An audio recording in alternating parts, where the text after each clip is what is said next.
உங்கள் கடவுளாகிய ஆண்டவரே கடவுள் எனவும் அவரே உண்மையான இறைவன் எனவும் அறிந்து கொள்ளுங்கள்.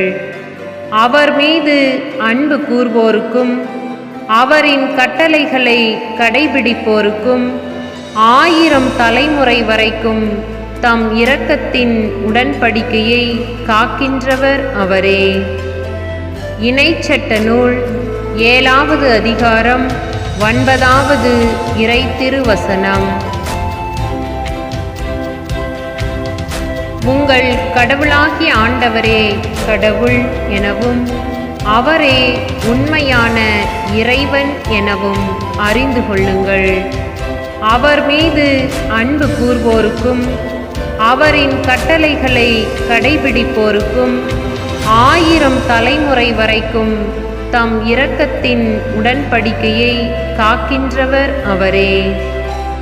இணைச்சட்ட நூல் 7வது அதிகாரம் 9வது இறை திருவசனம்.